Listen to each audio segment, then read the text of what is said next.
here's my smart shunt project that I've been working on over Christmas.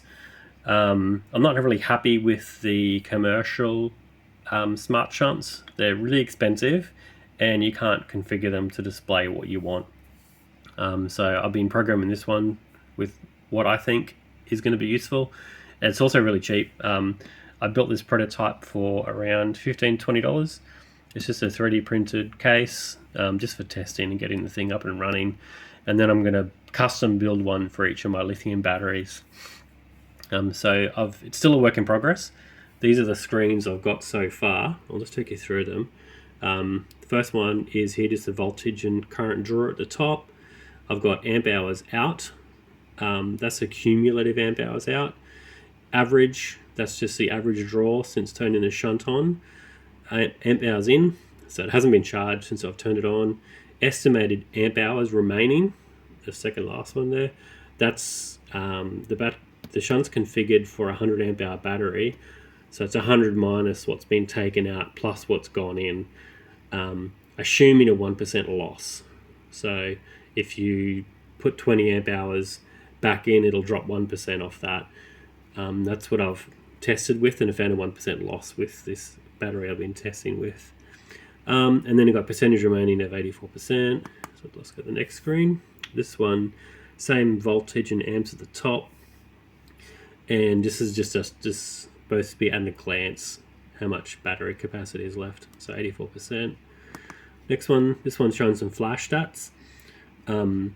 This was just what I was interested in because I want to see how many times the flash has been written to by the ESP8266. It keeps a running total of amp hours out, amp hours in, so you got an idea of how much power is being drawn out of your battery over its lifetime. So yeah, next one is load averages. So it gives you a 5-minute average, a 20-minute average, 60-minute average, and a 6-hour average. The 6 hour showing nothing at the moment. Must be a bug in my code. I'll have to go back and fix that. So overall, 5.3 amp hours since I've turned it on. That's just an average reading. It's been turned on for 2.5 hours and remaining 85 amp hours.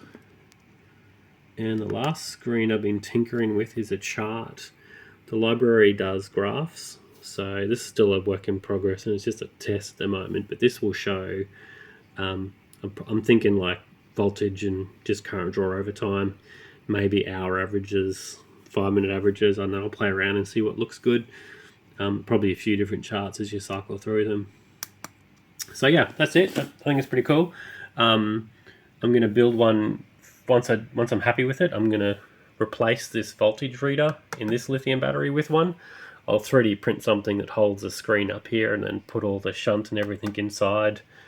This one has an inaccurate voltage reader that came with this pack, so I'll replace that first.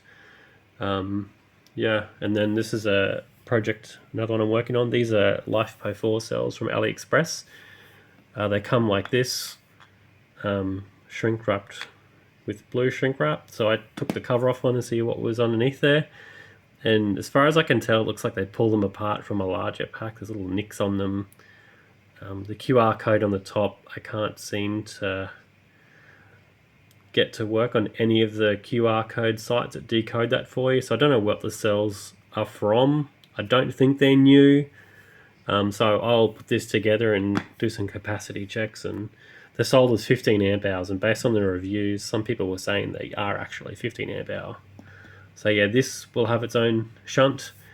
Still deciding what BMS and that I'll use for this one. And this is a battery pack I built a while ago. This has LiFePO4 4S pack in there. And this is just one of those generic shunts that you get off eBay. I've kind of pulled it apart and built it into the case. So I'm not really happy with that one. So I will rebuild the top of this. I'll add another Anderson and put that smart shunt into this. And I've got 4 280 amp hour cells coming from China and 4 105 amp hours Eve cells. So I've got lots of lithium projects to work on. Yeah, so that's it.